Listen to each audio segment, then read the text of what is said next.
Hello, and welcome to another episode of Boundless Body Radio. I'm your host, Casey Ruff, and today we're releasing a special episode from a project that I undertook in 2022 called the Boundless Body Radio Premium Podcast. It was my intention to take all of the best clips from our show about one particular topic and put them all together as a masterclass to be released behind a paywall with a subscription-based service on Patreon. Well, we didn't have many subscribers, so I'm breaking up these episodes and releasing them here for free so that they can make an impact and hopefully help some people out there. Today's episode was taken from the first series, all about the 3 macronutrients. This is part 1 from the second episode, all about carbohydrates. We always appreciate any feedback that you might have, so feel free to leave us a comment on YouTube or on our website at myboundlessbody.com, where you can always book a complimentary 30-minute session with us at any time. Cheers and enjoy part 1 of this 2-part conversation all about carbohydrates.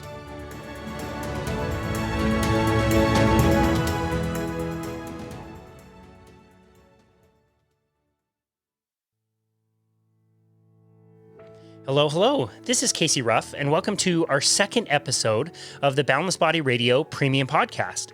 In our first episode, we talked about one of the macronutrients, protein, and so we are going to stay with that theme for our first 3 episodes, and this second episode of the Boundless Body Premium Podcast is going to be all about carbohydrates. Now, as you have gathered at this point, we definitely promote a low-carbohydrate diet for ourselves and our clients, and so this is something that we have covered at length on many different episodes of the podcast.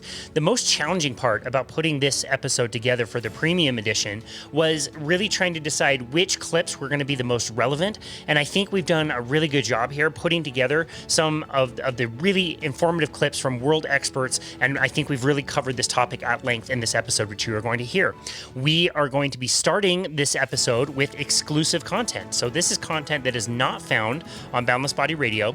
This is a recent interview that I did with Amy Berger, and she is going to be talking to us about carbohydrates. Now, Amy is a wonderful expert in the field of low carbohydrate nutrition. She is the author of the book, The Alzheimer's Antidote. She has also written The Stall Slayer, and she also wrote End Your Carb Confusion, which she wrote with another one of our former guests, Dr. Eric Westman, who we will be hearing later in this episode as well. So that's where we're going to start. We're going to be asking Amy all about carbohydrates. So sit back and enjoy this episode.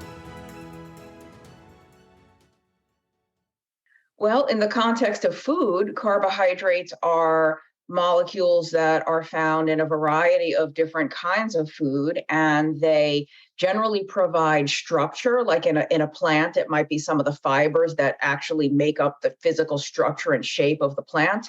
Some of it is energy storage, like in a fruit. That's basically the energy storage. In a underground tuber or root, it's the energy storage. That's sort of the very high level of carbs. Yeah, interesting. Okay, so with those components of carbohydrates, we know there's kind of like different types. So can you talk to us about like the different types? We know like sugar and starch, and a lot of people don't even really consider like fiber being a carbohydrate. Can you tell us like the difference between the different types of carbohydrates? Yeah, there's so many different kinds. Some people like to sort of very oversimplify, in my opinion, into simple carbohydrates and complex carbohydrates. Simple being, sort of smaller molecules or 1 or 2 kinds of carbohydrate put together. So like sucrose, for example, what we think of as table sugar, like white sugar in a 5-pound bag, that is 2 kinds of sugars put together. It's glucose and fructose. There is lactose, which is the sugar found in milk. That's glucose and galactose. Those are all different forms of simple sugar, simple carbohydrate. More complex carbohydrates are things like starch or various fibers. And starch is really just lots and lots and lots of glucose molecules strung together, and it has a very particular shape.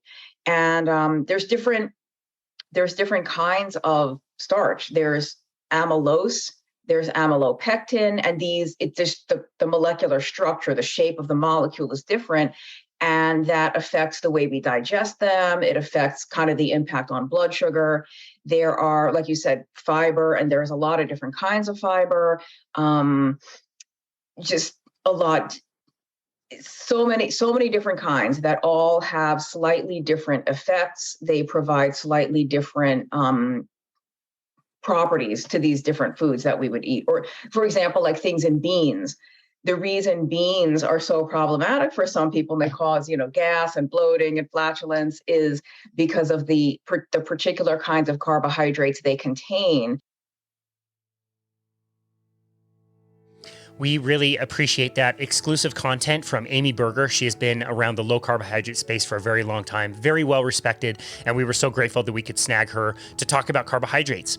We are going to jump right into the clips from the show. So this is from episode 30, the episode that we did with Dr. Ben Bikman. Ben Bikman is one of the world-renowned leaders in insulin research. I have so much respect for this guy. He's down at BYU doing such wonderful work. He shares his messages on social media. He's the author of the book, Why We Get Sick, which is absolutely fantastic. And we are going to start off by talking about how carbohydrates and the hormone insulin relate to each other. We'll be talking about insulin and insulin resistance quite a bit during this premium episode. There's definitely going to be some crossover with what Ben is saying here and with what some of our other guests are going to be talking about later on. But I do think it's really important to hammer this point home. We still get lots of questions about insulin and carbohydrates and how these things are related, and I think there's a lot of confusion around that. And so Ben is going to start us off with some really wonderful explanations here, so I hope you enjoy. We're going to start the show with a listener question, which is kind of a question and kind of a statement. Great. I asked somebody close to me if they had a question for you as an insulin researcher, and they said, no, I don't have a question because I don't really, I've heard of insulin. They said, I've always been confused about insulin. I know diabetics take it, but it's like sugar. Yep. So why are they taking it? It just never really made any sense to me. And I said, that is a great listener question and a great place to start. Yeah. I think most people are very confused about it. So can you tell us a little bit about what is the role of insulin? Yeah, excellent. In fact, that is a great way to start, because I will, someone would look at me or look at even the premise of my book, as you very accurately described it. It's generally a book about insulin resistance, but I didn't put that in the title because I knew the moment someone saw it, they would think, well, that's just relevant to diabetics. So I don't care about that because I'm not a diabetic. They may think that. And that is unfortunate. So insulin is a hormone that is flowing through our blood at all moments, every day, every moment of our lives. Unless we are a type 1 diabetic, only a type 1 diabetic. We cannot lump type 2 diabetes into this. Same definition. A type 1 diabetic is a disease of not making insulin. And so these are people who must replace what they don't have. And so they take insulin injections for the rest of their lives and live perfectly happy, healthy lives. Although the same rules apply to them as anyone else, they want to try to live a life, or in other words, eat a diet that allows them to take as less insulin as possible. And that's certainly one of my central premises, or what people I hope would take away from any conversation they hear me in, which is the best way to age well is to keep insulin low. The same thing goes with a type 1 diabetic. It just can't go too low. It needs to be there. Insulin is a hormone required for life. The theme of insulin is to tell cells what to do with energy. That's a general theme, or to tell cells what to do with nutrients, amino acids, glucose, or fats. And that part of that, then, that definition, my defining it that way, encompasses the most commonly consumed view of insulin, which is that it has nothing to do with anything else except glucose. That is unfortunate. It's simply not accurate and doesn't encompass the magnitude, the breadth of what insulin does. But it is true that insulin controls glucose.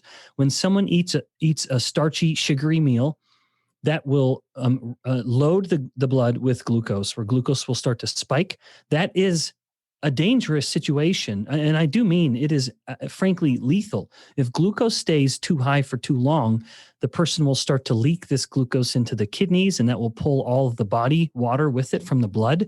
And the person can die from running out of blood, basically, this hypovolemia. So if we keep the glucose too high for too long after indulging in these bagels or donuts, then we would die. So thankfully, insulin comes in, and it starts pushing that glucose out of the blood into tissues, most especially the muscle. The muscle will consume almost all of that glucose following that meal. It's around 80% of all the glucose will go into the muscle, and insulin is responsible for much of that push of glucose, that movement of glucose. So that's the relevance of insulin with glucose. It is certainly relevant. There's no doubt about it. but it just fails to encompass what insulin does, say, at maintaining neuron structure in the brain, or maintaining joint formation, chondrocyte lifespan at joints, or maintaining the protein in muscles. Once muscles have made protein, insulin helps defend that muscle protein from getting broken down. So none of those have anything to do with glucose, but they have more to do with insulin simply telling cells, take in nutrients and store them.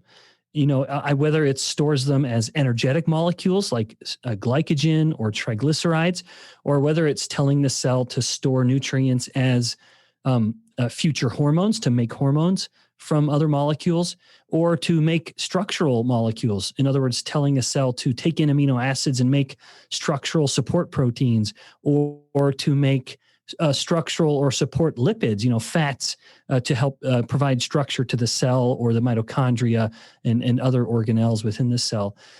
But again, my long-winded answer to the question is insulin is relevant to every cell, and it tells every cell what to do with energy. And I do mean every cell, literally every cell in the body. And I don't mean that, I'm not using that term as the kids do it these days. I do mean literally every cell in the body has insulin receptors, which means insulin has an effect on every single cell in the body. So it's an important hormone. Interesting. And when someone is getting into insulin resistance, now that we've defined the hormone, insulin resistance, as it occurs, as we discuss it in a human body, insulin resistance is actually two things. The first is that some cells aren't responding to insulin as well as they were before. For example, the muscle cells, they aren't responding to insulin as well as they were before. And now the muscle cells aren't taking in as much glucose. And so glucose is getting stuck in the blood. And so glucose levels would start to climb over the years. But at the same time, the other half of the coin, known as insulin resistance, is that blood insulin levels are elevated, a condition that we call hyperinsulinemia. So in order to understand the relevance of insulin resistance in chronic diseases, such as Alzheimer's, breast or prostate cancer, or erectile dysfunction, or PCOS, whatever it is, to understand insulin resistance role in those disorders, you must understand that it is those two things, the confluence of compromised insulin action at certain cells and hyperinsulinemia. Those two are the pillars of insulin resistance. Interesting. So that's a perfect segue. I have a little list here that I put together, and I do mean this is a little list. I could have gone on and on and on and on, but I'm just going to read these things, and I want to know what is happening in your brain as you hear these things. Type 2 diabetes, obesity, hypertension, PCOS, erectile dysfunction, acid reflux, osteoarthritis, dementia. That's a small list of a lot of different conditions and diseases. What goes through your brain when I read those to you? Yeah. Frankly, it is admittedly the premise of the book. And that is that each of those, as distinct as they may be, they do have at least some common core, which is insulin resistance. To varying degrees, insulin will play either a causal or exacerbating role in those diseases. So insulin resistance is either outright causing the problem, like it is with type 2 diabetes or polycystic ovarian syndrome or erectile dysfunction, or it's contributing to it, like say it is for certain cancers or dementia, Alzheimer's disease. So and that to me, so I would want anyone to know who's listening, they may think, boy, Bickman, you're really going off the rails here. That's a little too bold. It would be bold if it weren't for the evidence that supports that conclusion. So I'd want anyone to know that I am wholly justified in saying that, as bold as it may be, simply because there is significant evidence to support it. And the reason it should be, to me, wonderful news. It's the good news. It's the gospel of human health. Because if you can acknowledge that many of these seemingly distinct problems do at least have one common thread or underlying it, one common core, a common root, then you address the root. If you're worried about the branches of a sick tree, don't prune the individual branches, just cut down the damn tree. And so we have with insulin resistance, if you could imagine a guy who's opening up his medicine cabinet, he's taking one medication for his type 2 diabetes. He's taking a medication for his hypertension, a medication for his erectile dysfunction. How liberating would it be for him to realize, wait, all of these are actually related and to varying degrees derivative of insulin resistance. Well, then he asks himself the question, how do I then just address my insulin resistance? And then the answer to that question is change your diet. Not that I don't want to get ahead of ourselves in the conversation, but back to my point, if we can acknowledge that insulin resistance is relevant to virtually every chronic disease, it gives us a way and is causal, then we can address the actual root problem rather than just taking medications that are going to address symptoms of the insulin resistance. Interesting. So that was something that really surprised me when I was first getting into this. Like, I've worked with type 2 diabetics, and we have definitely gotten them off of insulin, which is great. But then to see, your blood pressure also went down. Your mental clarity is way up. There's other things that clear themselves up when you address, you're right, like that root cause, not the branches, the trunk. Yep. Yeah, that's so awesome. That's right. Yeah, in fact, I'm thrilled when I see like what you're doing, when you're putting into practice something that I as a scientist have concluded is relevant. That is gratifying. Indeed, it's one of my hopes as a scientist. There's nothing more frustrating than thinking you have the answer to relevant questions, but not having a way to share that answer with other people. In fact, that was when, about 3 or 4 years ago, when I got involved in social media, it was in no way to be self-aggrandizing. That's why I don't post pictures of myself doing workouts or even pictures of myself eating. I didn't ever want it to be about me.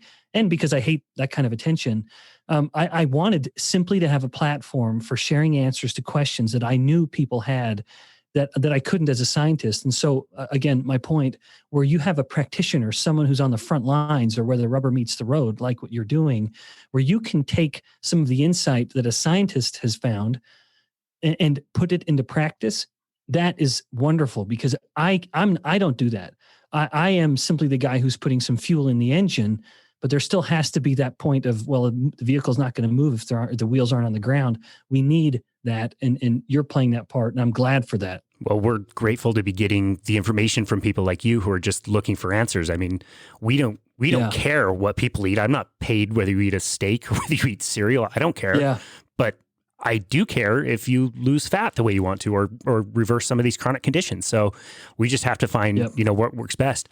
As far as insulin resistance goes, here's an analogy I like to use, and you can tell me if this works or not. Let's say I drink a beer and I get a buzz. And then a month later, I don't get a buzz anymore. So now I need to drink 2 or 3 beers. And then a month later, I need to drink more and more and more. And one day I come to you, Ben, and I say, dude, I am drinking like 12 beers a night. I'm not getting a buzz anymore. What should I do? And you say, oh, well, here's a bottle of Jack Daniels. You should drink this and you'll get a buzz. Yep. Is that a fair analogy, especially related to type 2 diabetes? That's a perfect analogy. Yeah. So it's insulin. One of the key causes of insulin resistance is chronically elevated insulin, and you're describing it in a perfect analogy. And the fundamental truth underlying both of these instances, whether it's chronic alcohol exposure leading to alcoholism, or whether it's chronic insulin exposure leading to insulin resistance, the theme of it is when cells are exposed to an incessant stimulus, they will start to reduce their sensitivity to that stimulus. So in other words, if there's too much of something, then the body will start to reduce its sensitivity to that something. And we see this in all ways in life, whether it's, someone's been listening to music too loud and they become deaf. Now, all of a sudden, ironically, they can't hear the music as well.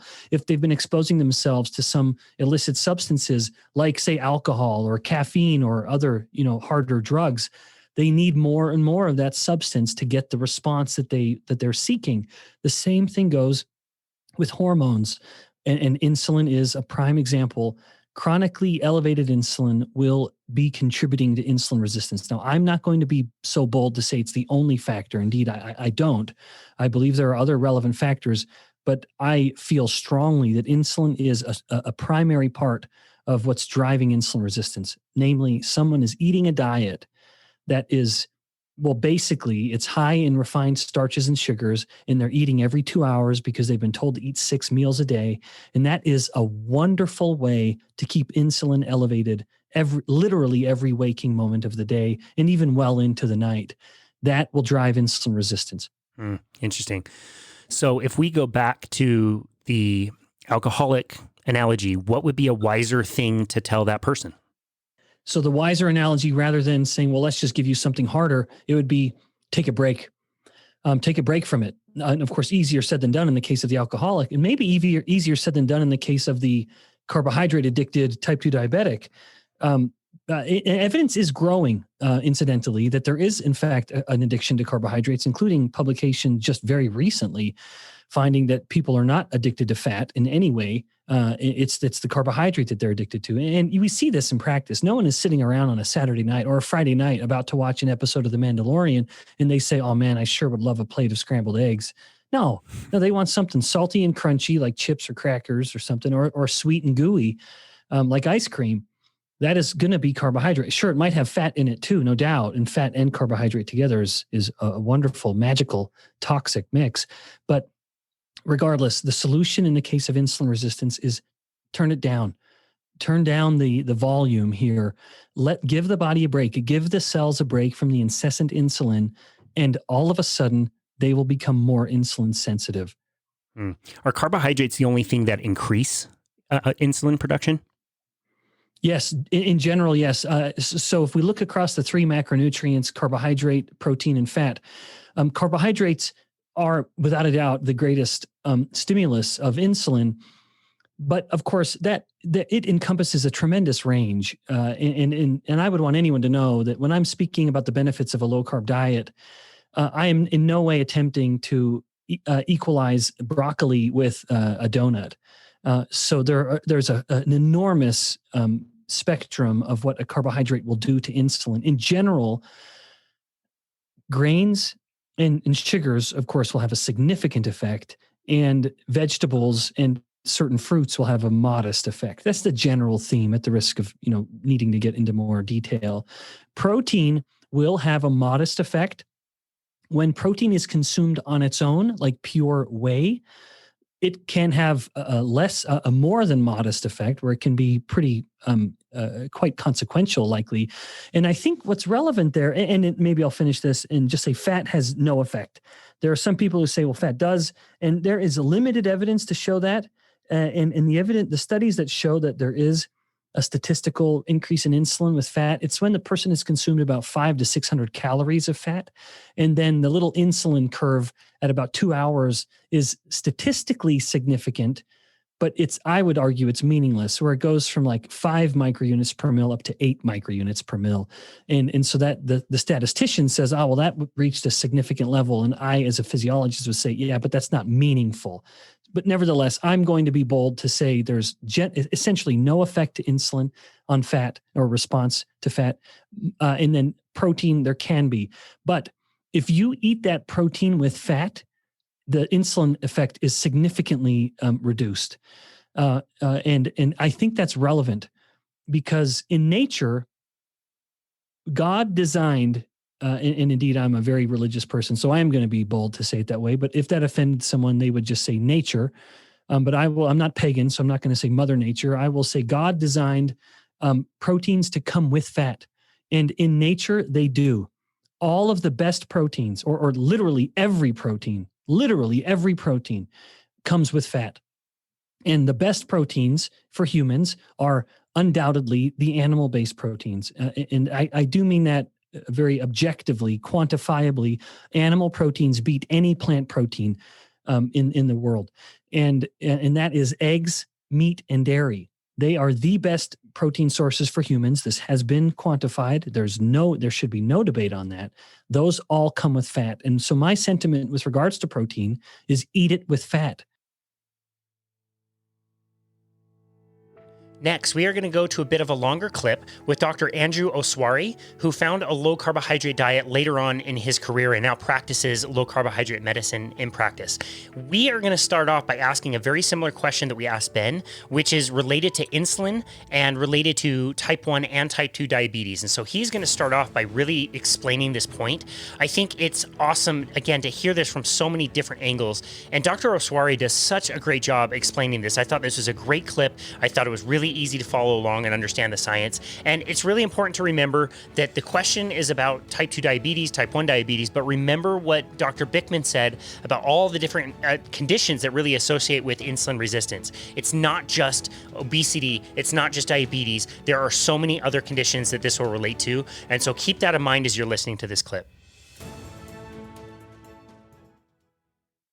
I really want to take a deep dive with you on diabetes. It's something we end up talking a lot about on the show, but I don't think we've really explored what it is. I'm always surprised that people have so many questions about it. So can you tell us a little bit about what the disease is like, the difference maybe between like type 1, type 2, and how long it takes to develop and what things cause it? So type 1 is typically in the younger folks, and they present with the usual symptoms that we're taught with diabetes. They're thin, they're thirsty, they go to the bathroom all the time. And it's theorized that it's an autoimmune condition where their body attacks the beta cells in the pancreas and they can't make the insulin. So their treatment is to literally take insulin, whether it's through injections or a pump, but they do require insulin. Type 2 diabetes is when the person can still make insulin, but the traditional thought is that there isn't enough insulin, or the receptors that are in the body do not react to the insulin available. And so it's hard for the body to take the glucose out of the bloodstream. Now, I learned a lot more on type 2 diabetes after I went into the low carb space. There's Dr. Jason Fung, Joseph Kraft, Robert Unger, and it's changed the way I see diabetes.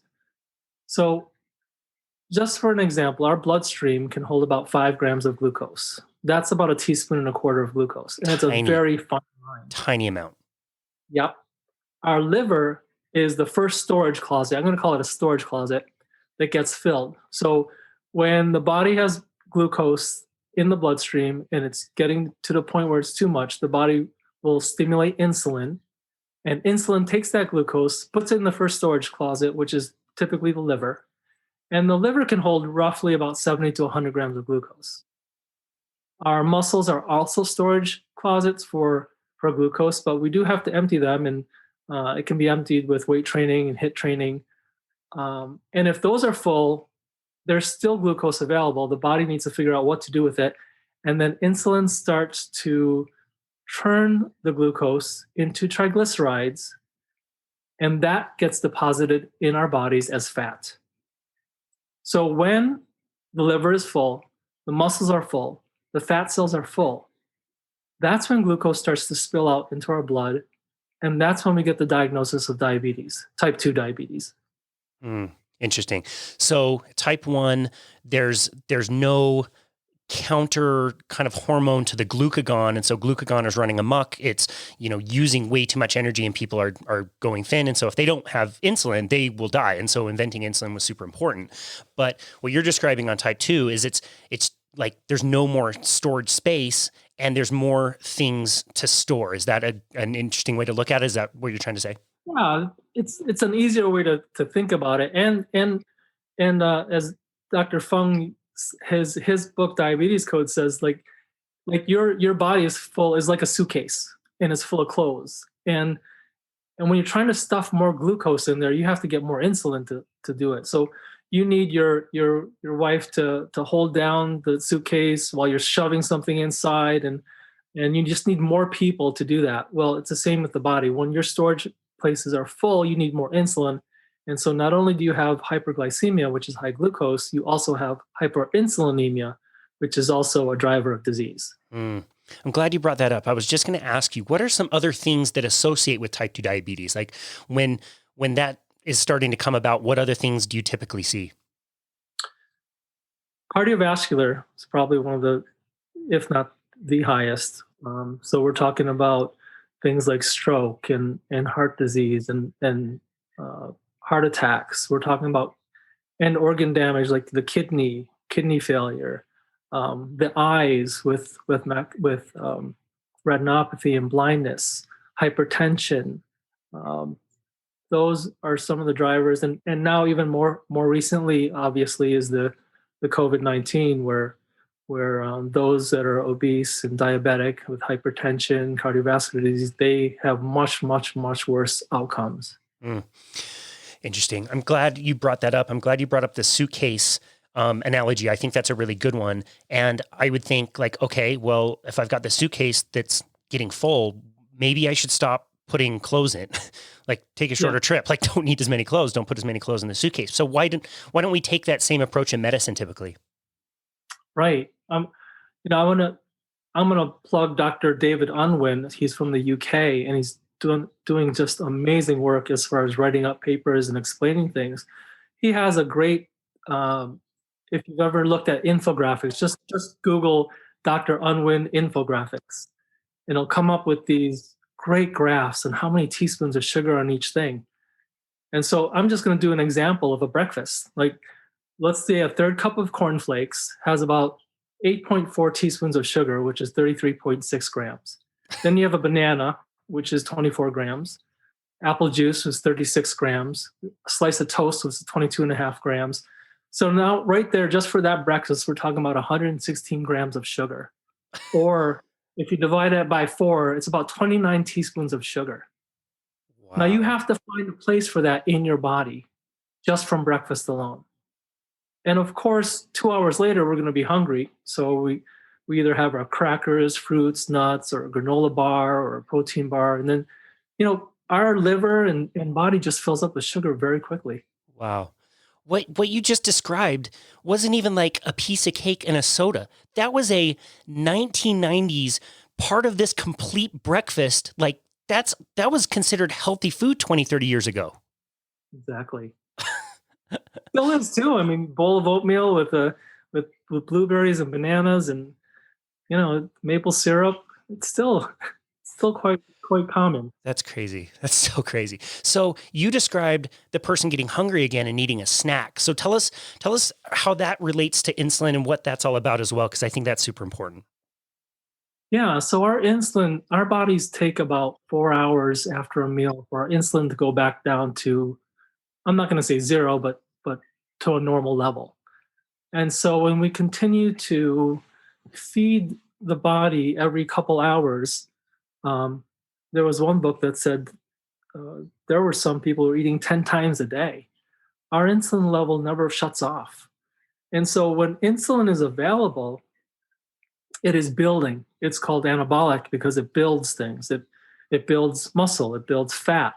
And so insulin does take the sugar out of the blood cell, but it also blocks your body from burning its own fat. And so we're stuck in this conundrum that you're just continuing to build with no relaxation to break down and burn off the fat. So is that what causes people to be overweight and hungry at the same time, which is like the weirdest kind of problem to have if you really think about it, but it makes so much sense in that model. Is that kind of what you see? Yeah. Carbohydrates in general tends to promote hyperphagia or eating more. And I've found that in myself. If I have chips or a cracker, I'm going to need something in a few hours. If I have a piece of cake, I'm going to be hungry much sooner. And that's probably one of the biggest side effects of being low carb for me is that I don't think about food like I used to. And I remember going to anywhere just thinking, what am I going to have for lunch? What am I going to have for dinner? And now I don't even think about it. I love that. That's one of my favorite parts about eating this way as well. It's just it's not that you can't, it's just you don't really care. It's not on your mind. You mentioned being hungry. And I think that's really important. And I also think there's a very big difference between the type of hunger you feel. So eat the chips and you get hungry 2 hours later. What does that hunger feel like? That's a good question. I had to learn that myself, and I still battle that, having an overweight background. Hunger, what does hunger feel for me? I guess I'll feel it in my stomach. I'll feel more gurgling. I'll feel there's this emptiness taste in my mouth. It's not even the taste. It's just like feeling that I need something. Whereas my other hunger was more like, am I bored? Do I need something? I really need something to satisfy something. And I don't even know what it is, but it could be salt, it could be water, but I just thought of it as food. I needed food. Yeah, when I get hungry now, like I'll feel the empty stomach, and I can definitely feel it in my mouth, but it's not like wrecking my life. It's like feeling cold. You're just cold. It's just hungry. Yeah. The brain fog, the like starving feeling. Yeah. Like I hardly ever get that anymore. It's so nice. Yes. So crazy. So, okay. So insulin is putting energy into cells, trapping the cells so that they can't release what they need. So how do we handle that in the standard medical system? Like what things do we do to help treat that? Well, so let's just take diabetes. Let's go back to diabetes. The treatment goal is to get sugar out of the system, glucose out of the system. So the most common one now, probably first line, is metformin. And metformin works by making the end cells, like the liver and the muscles, more sensitive to the insulin that's around. It'll use the insulin more efficiently and be able to take the sugar out. It also blocks glucagon or gluconeogenesis, so that the liver will not continue to make fuel with glucose. So that's metformin. And then there's the other ones, like there's the GLP-1 inhibitors, there's the DPP-4, there's the SGLT2. All those are to decrease glucose in the body. Whereas what we're trying to do is let's not put the glucose in the body. Let's let the body do what it's supposed to do. Yeah. I mean, going back again to the suitcase analogy, if you have a problem of too many shirts in the suitcase, then put less shirts in the suitcase, right? Yes. Yet what we end up doing also for a lot of people in, again, like standard care, is giving them more insulin. Is that correct? Right. That's or stimulate the insulin to provide or do something. So yeah, I remember in the hospital, and it took me. I mean, obviously, it took me 18 years to figure this out because I'm kind of slow. But I remember in the hospital when I was in residency, where you would say, okay, if you're going to have this much glucose, you're going to have to take, or I mean, if you're going to have this many carbs, let's take this much insulin. So we put them on an insulin sliding scale. And now I'm looking back and I'm like, why did we even give them the carbohydrates in the first place? We should have just not lived with insulin, let the body take care of itself. Wow. Now we're talking a lot about carbohydrates and insulin. What about some of the other macronutrients? Do they have the same effect on insulin, the insulin that we have in our body if we, fat or protein? So again, this is just going to be a very general, very basic. Let's just say carbohydrates spike your glucose and insulin, and we'll just to be on the easy side, we'll make it a 10. Protein may stimulate it to a level of 5, and fats may stimulate it to a level of 0 to 1. So again, that's very general terms, but certainly protein and fats will not stimulate glucose and insulin release as much as carbohydrates will. Gotcha. Now you mentioned a blood marker A1C. Can you explain what that is and why that's important for understanding, blood sugar, insulin, and type 2 diabetes? Sure. Hemoglobin A1C is actually an estimated average of your sugar level for the last 3 months. It's actually measuring what they call glycated red blood cells, or the percentage of red blood cells that have sugar-coated hemoglobin. So it's not actually testing how much glucose is in the system. It's just an estimated average of the sugar for the last 3 months. But that's important to know as well. Yeah, and interesting. a number over 6.5 in most places is considered diabetic. Are there other ways? I mean, I know people stick their finger. Are there other ways you like people to measure blood sugar, or is that your favorite marker to look at? It's definitely not my favorite measure because I've seen folks with low carb carnivore with higher A1Cs, more than you would expect. And again, it's because we're measuring the glycated red blood cells instead of the actual sugar. I love using the continuous glucose monitor. I think it's something, I'm going to call it a biohack. Not all places will cover it as far as insurances, but if if you can get it for $20 or $40, I think it's worth. It's called the Freestyle Libre, is the one I prescribe, and you leave it on your arm for 2 weeks, and you take your phone or your reader, and you scan it after whatever you eat. And it's interesting to see the patterns of glucose. Does it spike up? Does it come right back down? Does it go up gradually? Does it stay up longer, and then comes down? It also tells you like what foods make it go up. So I've seen a few times where my patients have eaten oatmeal with some fruit, and it goes really high. For me, it's rice. Rice really makes it go up. And so it's important for me and my patients to see it right there, to see which foods do what to your body, because we're all different too. So you're able to see that in real time as it's happening. Yes. And it records it as a graph as well, which you will lose on finger sticks. So the finger sticks are good too, because if that's all you can do, then that's great too. You would check your sugar before you eat, and then about 60 minutes after you eat.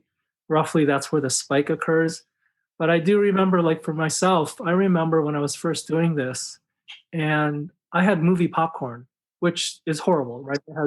It's not even real butter; it's a trans fat butter, and I like it flavored. So I had this popcorn, and I'm scanning my sugar, and 30 minutes, 60 minutes, 90 minutes, I was like, hey, this is great because my sugar is fine on this popcorn.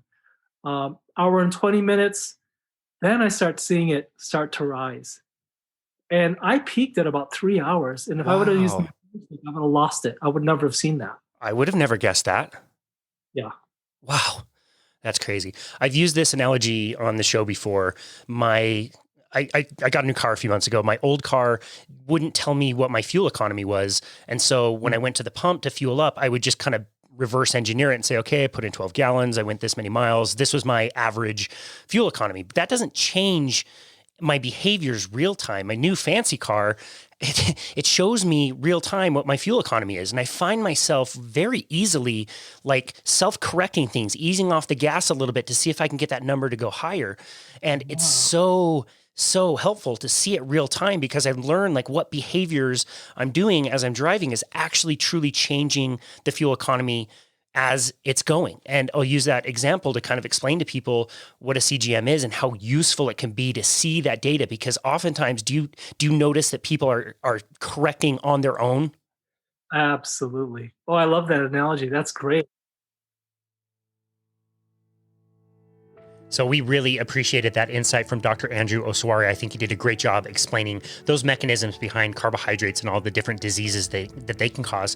We are next going to go to Gary Taubes. Gary Taubes is a best-selling author. He's a journalist, and he has been covering low carbohydrate diets for many, many years, basically 2 entire decades, with what really started with an article called What If It's All But a Big Fat Lie that he published in 2002 in the New York Times. So many people in this space, the low carbohydrate space, can trace their lineage of information back to Gary Taubes. He does wonderful work. His latest book, The Case for Keto, is absolutely fantastic, and that's where we centered this discussion. We're actually going to be hearing from him 3 separate times in this interview, but the first one is going to be related to the calories in, calories out theory of weight loss. If you have ever tried to lose weight and you have sought information about what to do, surely you have heard the term calories in, calories out, or the idea that you need to reduce the number of calories that you're eating and you need to increase the number of calories that you're burning, which we argue pretty strongly that model is absolutely wrong and very flawed. And Gary's going to make his case for that here. So from the 1930s onward, there's also a revolution, just as the obesity people start to think that obesity in everyone is caused by eating too much. People studying fat metabolism and fat storage start elucidating what regulates that. And they need a variety of new technologies and assays and ways to measure. So it develops over the course of 30 years.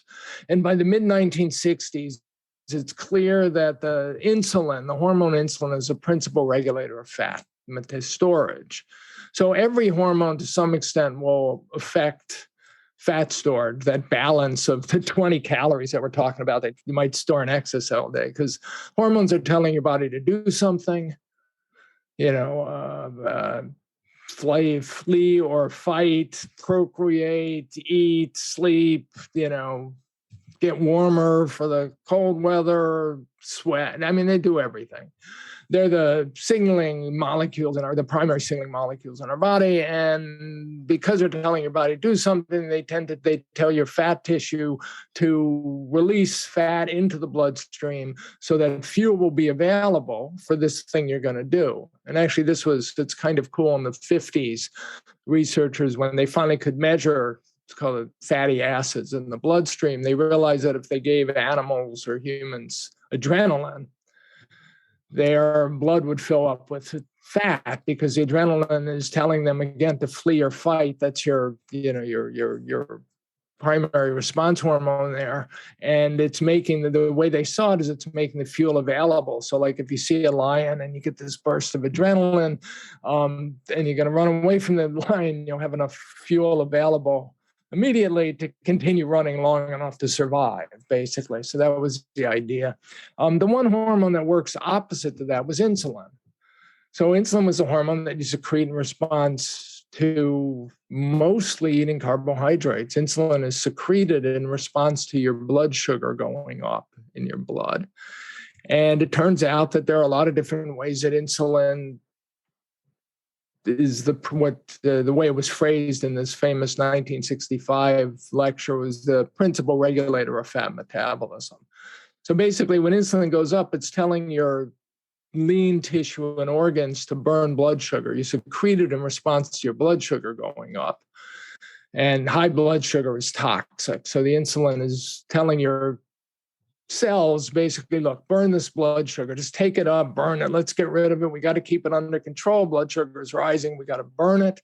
And while we do that, we don't want to be using anything else for fuel because our immediate concern is the raising blood sugar. So let's keep the fat stored. So the same hormone is telling your cells to burn carbs and not burn fat.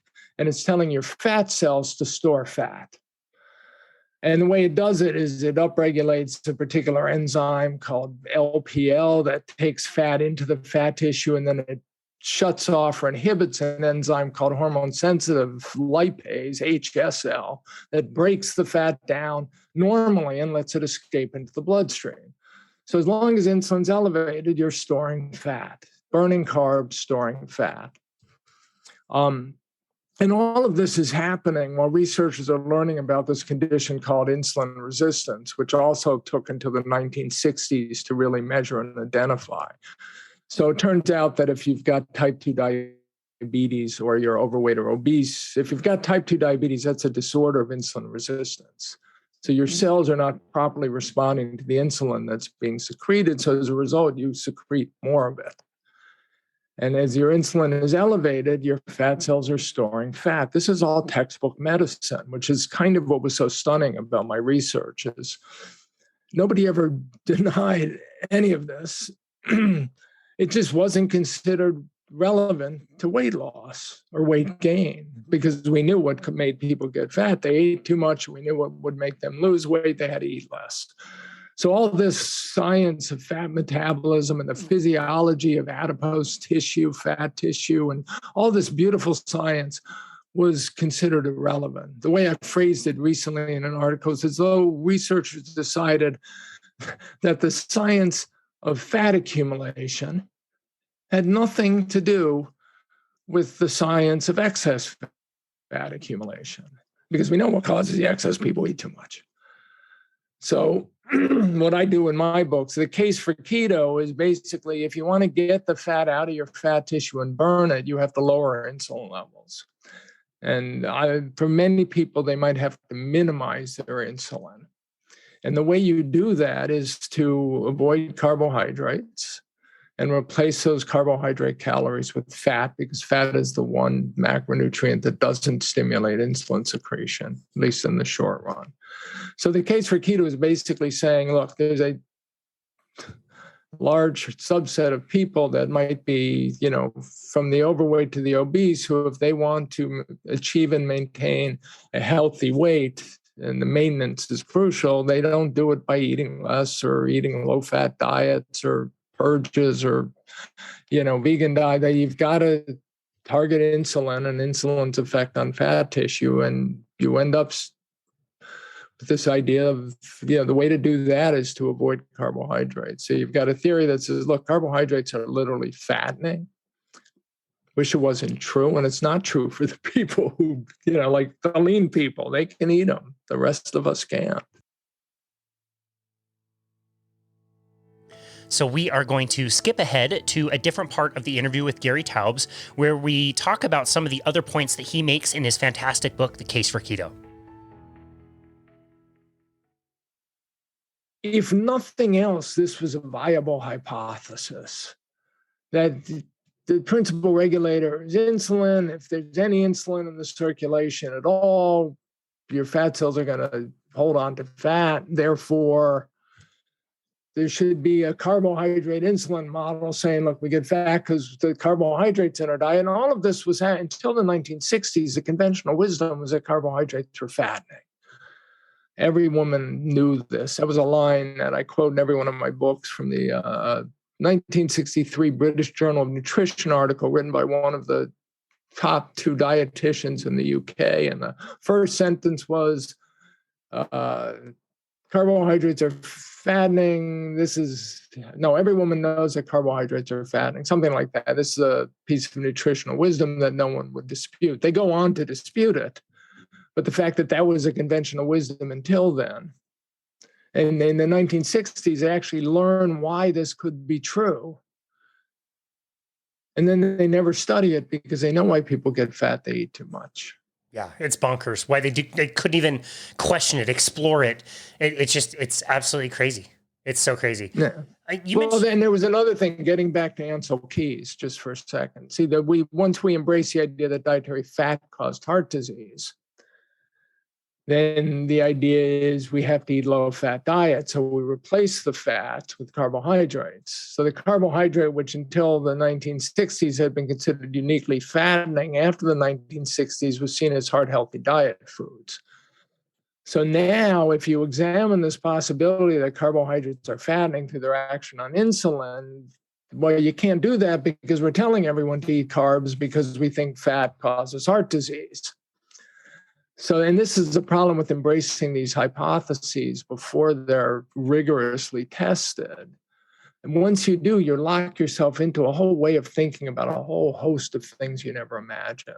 And the diabetes book is basically yet another way that all of this science, pseudoscience I'm discussing, perverted dietary therapy for what's now like 1 in 7 adults. I mean, it's crazy. Yeah, absolutely crazy. You mentioned earlier people being obese or overweight as, we think of that as it's a willpower problem, it's a character problem, but you talk about something that I thought was absolutely fascinating that never really occurred to me. And it is the cephalic phase of insulin secretion. And, I kind of understood that, but understanding the point that, I can walk through a mall and smell Cinnabon, and it might not really affect me. Where somebody who is overweight, it might affect them completely differently in a way that I could never really experience. Can you talk a little bit about that? I think that was fascinating.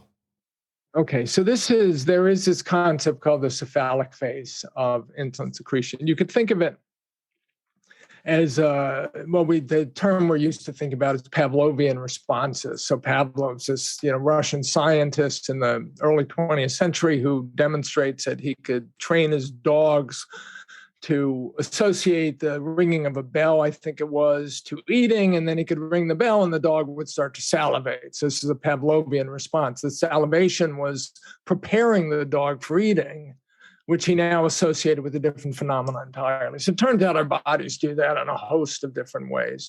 Our bodies, eating food is we've just evolved with very sophisticated, complex, almost miraculous mechanisms to take in this food and process it in a way that maximizes health in the short term and prepares us for any exigencies in the long term. So one of these is insulin secretion. You start thinking about food, you secrete insulin. In response, it's actually, and the way it was first described to me by a famous physiologist at the University of California, San Francisco, had done a lot of this work in the early 1960s, is you've got an engineering problem, which is that it takes insulin time to start working on the cells, but the blood sugar starts going up immediately. And once the insulin reaches peak value, it's going to continue working even after the blood sugar starts coming down. So your body, one way your body deals with that is by you start secreting insulin before you eat. So it's already working when the carbohydrates hit the bloodstream and your insulin starts going up, and then you kind of secrete it in pulses so that you never have this problem where you have too much insulin and the blood sugar is already coming down and now you're out of balance. The cephalic phase is interesting because if you're insulin resistant, this condition we talked about where your cells don't respond properly to insulin, which is almost assuredly the case if you're overweight or you suffer from obesity or type 2 diabetes, it's certainly the case, then you're going to oversecrete insulin. And if you oversecrete insulin in the cephalic phase, which is thinking about food, stimulates insulin secretion, and now you oversecrete it, that insulin is going to make you hungry. Basically, it tells your fat tissue to hold on to fat. It tells your lean tissue, your non-fat tissue, to take up blood sugar and burn it for fuel, but your blood sugar is not going up because you haven't eaten yet. So you start emptying the bloodstream of fuels and your cells start to sort of starve a little bit, and your liver probably plays a particular role in here, and all that's going to make you hungry. So now you imagine two people walking through shopping mall. This was the example I use in the book. One is lean and not insulin resistant. The other suffers from obesity and is insulin resistant. And they smell the Cinnabon. Cinnabon is a great example because I'm convinced they have fans that blow the smell of the freshly baked Cinnabon into the mall or the airport or wherever you are, because they know that people are going to smell it and want to eat a cinnamon bun. This is some of the physiology underlying that. So the lean person smells the cinnamon bun, and he's got this very modest, if at all, insulin response. And it's very easy for him to say, a cinnamon bun, I'm not that hungry. Let's keep going. Now, the person who suffers from overweight or obesity and is insulin resistant has a much stronger insulin response. And that insulin response makes him hungry. And because insulin is signaling the cells to take up carbohydrates and use it for fuel, it actually makes him hungry for carbohydrates. So for that person, he's now in the midst of his, Ansel Keys starvation experiment from the 1940s. And he's getting hungry and hungry, and all he wants to eat is a cinnamon bun. So he goes into the store and eats a cinnamon bun, buys it, walks out of the store. He's eating the cinnamon bun, and some other lean person is walking by thinking, aha, that's why he's fat. He's got no willpower. It's got nothing to do with willpower. It's purely physiological. And one of my speculations, and I can't prove this, is that lean people cannot understand this phenomenon because it doesn't happen to them. Their bodies don't work the way ours do. So it's like the whole concept of willpower is a lean person seeing other people eat and thinking, I don't eat like that, therefore I have better willpower. But they can't understand it because we're not them. Our physiology is different. Our body is responding differently. How that response manifests itself as hunger is different. And unfortunately, it all comes down to this. If you can minimize insulin secretion, which you do by not eating carbs and replacing the calories with mostly fat, then you can slowly fix all this, and then your body will work kind of like a lean person's. And a year from now, hopefully, if that same two people walk through the shopping mall, and one of them, was always lean, and the other one is newly lean, but now eating a ketogenic diet, the cinnamon bun won't affect him the same way. No, that's such an important... Although bacon and butter might. Of course. No, that's such a great point. I hadn't really considered that. And it has taken, for me personally, and I'm sure you yourself, a very strict, abstinence from carbohydrate to be able to get to that spot, to be able to walk through them all and not even think about Cinnabon. But that's what it takes. I can't have carbohydrates. I can't have sweets. I have to avoid them completely or extremely sparingly and be able to pay the price, because there will be that price. I love that your book is very scientific, but you also did show a few pictures of different plates that were isocaloric, so same calorie versions, but different foods. And you can just look at those foods and see like, okay, if I eat this, I'm going to be starving in 2 hours. If I eat this, eggs, bacon, whatever you have on there, I'm not really going to be thinking about food at all. And those two things are exactly the same amount of calories. I think most people could understand that. Well, I think so too, although nobody commented. You're the first person to ever comment on that chapter, which I thought was very interesting. So all I did is I created plates of breakfast plates with a typical American breakfast, cereal, orange juice, toast, and a keto breakfast, and it's, in effect, which eggs, bacon, avocado, same calories. And did the same thing with the lunch, although in lunch I went to McDonald's just to make a point. And I got, McDonald's hamburger with a bun and small French fries and a soda. And the keto version was, I think I took the hamburgers off the bun and no fries, no soda. But it ended up the same amount of calories. I forget what the starch was. And dinner was, chicken with mashed potatoes and broccoli for the American chicken, the typical standard American dinner. And the keto version was, instead of a chicken breast, we had chicken thighs and, more broccoli with butter or olive oil on. And you can match the calories exactly. And the meals don't look all that different. And in fact, the keto version of the lunch and dinner, most dietitians, they don't like people eating animal products, but most dietitians would have said this is fine. The only sticking point would have been breakfast, because as soon as you get to eggs and bacon, they start thinking you're killing yourself. But the point is that one of them is a weight loss diet. If nothing else, that 3 keto plates are a weight loss diet, and the 3 standard American diet plates are not. I think the total calories between the 3 meals was around 2,500. Yeah, that sounds right. And yet the conventional wisdom is one way or the other. It's always all about calories. And yet here all you had to do was go through that exercise, and you've got a weight loss diet and a weight maintenance diet of exactly the same calories. Yeah. The idea we should talk about the addiction idea for a second, and not being able to eat carbs. So again, the phrase I use in the book, which I borrowed from what used to be and may still be the most famous book ever written about food. It was called The Physiology of Taste. It was written by a French lawyer turned gourmand called Jean-Antoine Brillat-Savarin. It was published in 1825, the year he died, and stayed in print, has been in print ever after, never went out of print. And Brillat-Savarin said, look, he said he struggled with his weight. And over the course of the 20 years he was collecting research for this book, he had interviews with like 500 overweight and obese people. And he said, they all tell you, ask them what their favorite food is. It's carbs. It's potatoes or bread, or potatoes or bread, or, this was before sugar consumption.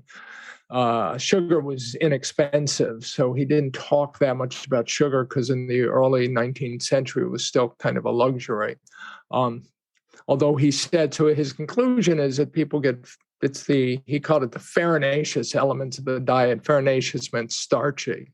So the carbohydrates in the diet that cause obesity, he said sugar makes everything worse. And the only solution is more or less rigid abstinence to those foods. Not eating less, not exercising, more or less rigid abstinence to the carbohydrates in the diet. And some of us could get by with less abstinence, and some of us, basically, if we want to maintain a healthy weight, we just can't eat these foods. The same way I use the example, if I had a corn allergy, if I was young, if I didn't want to have gastrointestinal problems, I couldn't eat corn. And as I got older, if I don't want to suffer from overweight or obesity, I can't eat carbs in general. I just can't do it. And if I do, not only will I start gaining weight, but I'll start craving them. There's definitely a slippery slope to all this. So part of the problem of therapy. And this book, The Case of Keto, was originally called How to Think About How to Eat, because I just wanted to get people to understand, if you struggle with your weight, this is the way I think you have to think about it. Some of us just can't eat these foods. And the good thing is that when you stop eating them, there's a whole world of foods that you can eat that are delicious, which was the exact same point that Briat Savarin made in 1825. He was perfectly happy not eating bread or potatoes because he could live on all these other wonderful foods, particularly being French, where they had no compulsions against pouring butter sauces on everything. We are now going to go to episode 121 with Dave Champion. He is the author of the book Body Science, the new 21st century understanding of how your physiology really works, leave the myths and lies behind, get healthier than you or your doctor ever imagined, and avoid chronic disease. Kind of a long title on his book, but he does an amazing job in this book. I can't recommend this book highly enough. He goes in detail of what he calls ketosis, which is a state of ketosis, which he argues is our natural human state, and compares that with something that he calls glucosis, which was a term that I had not really heard. I guess it had been used in literature in the past, but he really brings it out. And in this book, he really talks about how these two systems are supposed to run. And he's going to talk about how the glucosis system, as he terms it, is our emergency backup energy system. It's not the one that we are supposed to be primarily running on. And in our modern societies, with all the processed foods and all the carbohydrates we have, this emergency system is being used way, way too much. So we're going to play you this clip now. I said earlier that the long-standing false establishment narrative is that glucose is the way that the body is to create, that the cells are to create energy. It is the proper, right, and normal way, and everything else is some sort of fluke. That is completely 180 degrees opposed to reality. The cells oxidizing glucose is part of that emergency system to reduce the amount of blood glucose, to bring down the blood glucose level. Yeah, it's part of that system. The liver cannot handle it all, so insulin signals the cells to open up and take in the glucose to get it out of the blood. And of course, the research narrative is, well, yeah, we want the glucose in the cells. No, it's an emergency mechanism. There is no benefit to running in the emergency mode 24/7 your entire life. It actually breaks down the body's systems. Conversely, the lymphatic lipid system, it delivers only fatty acids. So here's the deal. We've got the one hemisphere, glucosis, where the cells burn glucose. We've got the other hemisphere, ketosis, burning primarily fatty acids and to a lesser extent ketones. Burning glucose is like putting diesel in a Maserati engine. Okay? And burning fatty acids is like putting high octane fuel in your Maserati engine. And somehow the establishment has gotten this completely backwards. And they want to claim that pumping diesel into the gas tank of your Maserati, oh, hell yeah, that's totally normal. Let's do a whole bunch more of that. It's so apparent. You've read Body Science, so you get it. But it's so apparent that that's nonsense. It is literally mind-boggling that a gigantic percentage of the civilized world actually believes that nonsense. Wow. That's so crazy. Okay, so let's just quickly recap. So in the lymphatic lipid system, this is the system that is designed to run efficiently pretty much all of the time. So if I am eating primarily animal flesh, I'm consuming proteins and fats, preferring the fats for energy. Those come into my body. They do not go directly into the bloodstream. They go through the lymphatic system, into a chylomicron, and they get distributed for energy, which is to be burned, not to be stored. Is that correct? Absolutely. Not one single bit of the fatty acids that are delivered through the lymphatic lipid system are stored. None. Zero. Okay. Then I am out in the world. Occasionally I will come across some fruit, maybe some honey, something that is carbohydrate based. That's going to be pretty rare because I'm competing with other animals, which I love that you made that point in the book. Birds probably are going to access those fruits way better than I'm going to be able to. Those foods are pretty much seasonal unless you live in very specific parts of the world. You're probably not going to see them all the time. And they're very different from the fruits and whatever carbohydrate foods we think of today, they were vastly different back then. Is that, are we good so far? Absolutely. Fruits and vegetables that we walk into the grocery store and look at today and readily identify, we would have no idea what the hell we were looking at 25,000 years ago. Softball-sized apples, like you can buy in May. It's absurd, and most people never stop to consider it because that's their normal. That's what they've grown up with. Yeah, there's been a lot of hybrid breeding that has made things much more desirable from a consumer perspective over the last 100 years or so. Gotcha. Okay, so ancient man, again, he's living mostly in ketosis, eating lots of proteins and fats, probably doesn't need to eat very frequently because he is running on those ketones, using them for fuel, not storing them. Occasionally he has something maybe that's a little sweeter, carbohydrate-based, he'll eat that. Hepatic lipid system kicks on, deals with this rare occasion that doesn't happen very often, and sorts out the problem as an emergency mechanism. And we can go back to living primarily in ketosis, pretty healthy and happy, and continue down that path. And we've done that for tens and hundreds of thousands of years. Is that correct so far?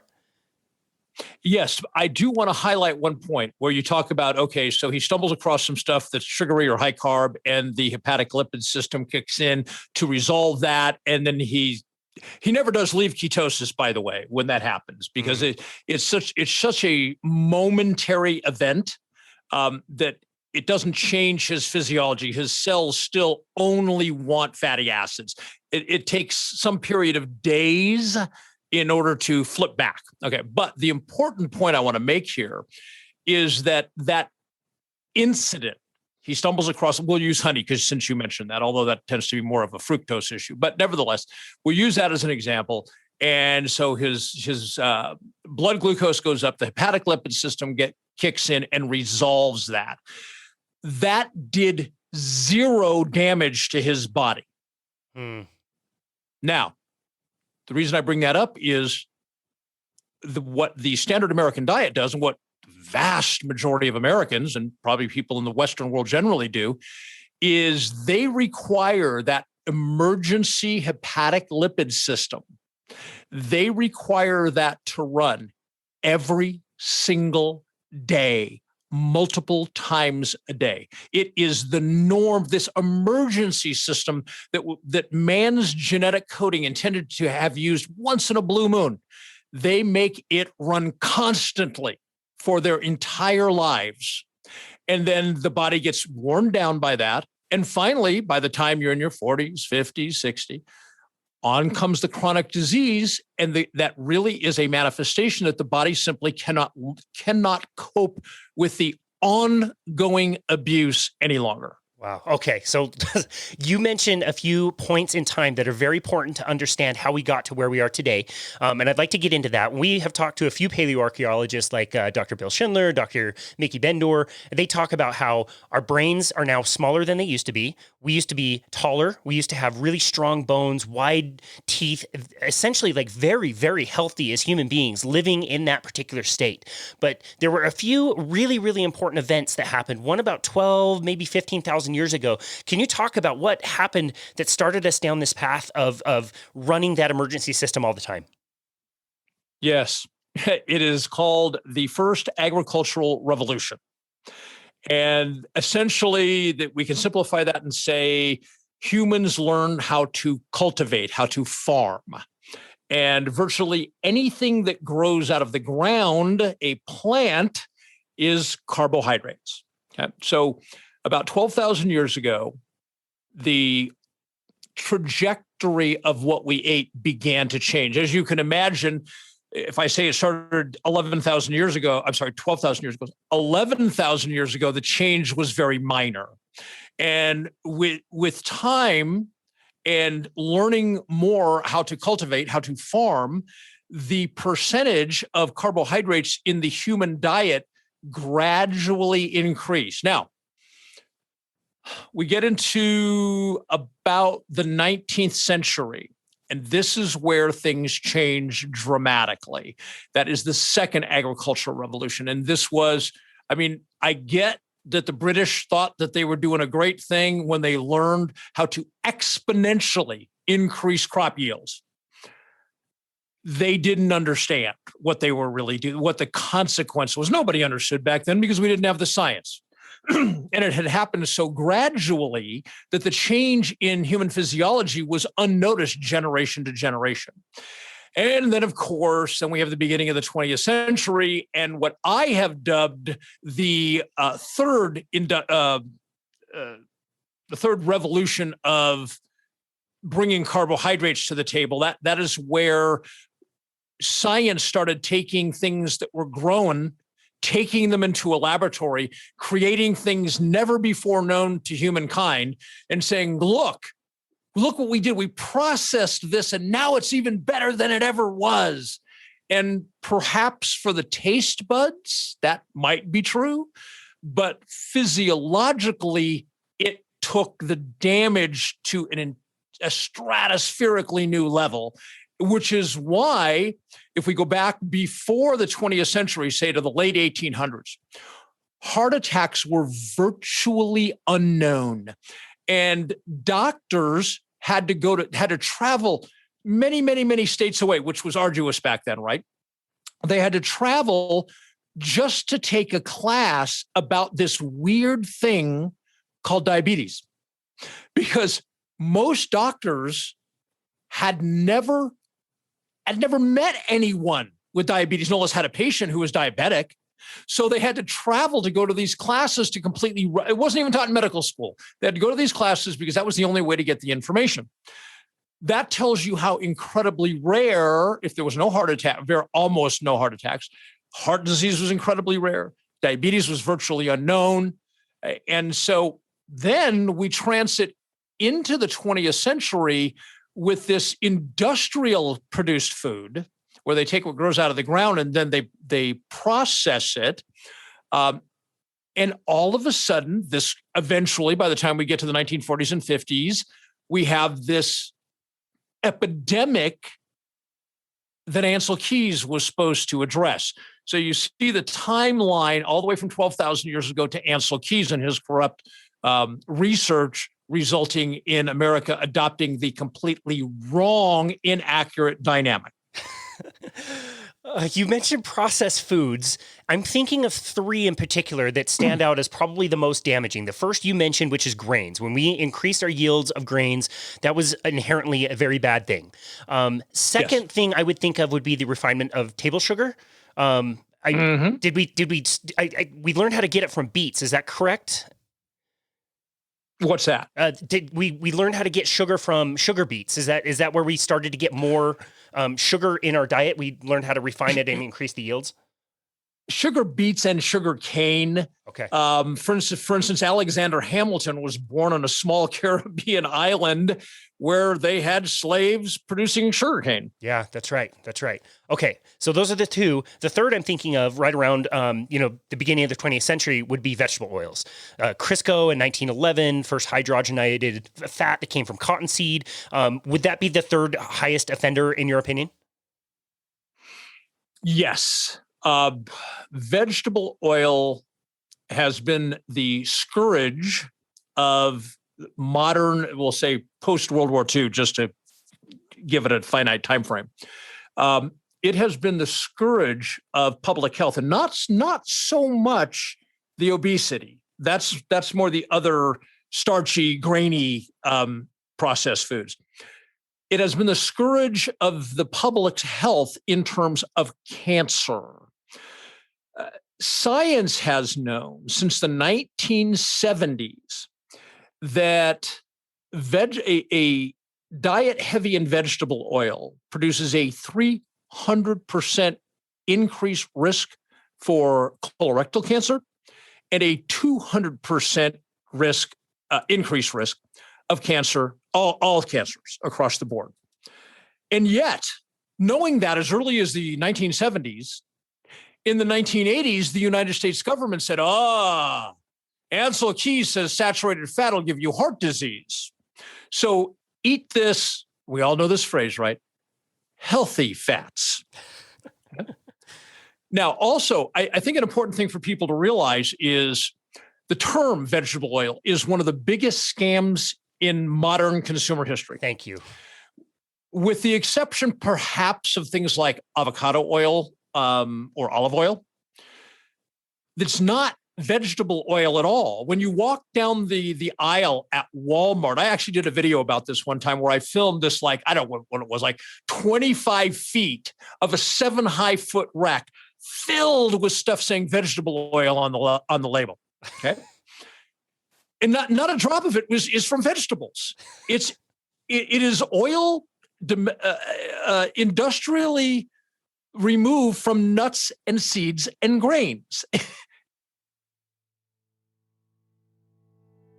It's really such an interesting way of looking at things. I really love Dave's perspective. And in the book, he really hammers home the point that if we don't continue feeding ourselves with tons and tons of processed foods and carbohydrates, the medical system, the food system, the pharmaceutical system would lose literally trillions and trillions of dollars. They need to keep this lie going, and they need to keep us on that system of glucosis, of running on carbohydrate all the time so that they can keep their profit margins high.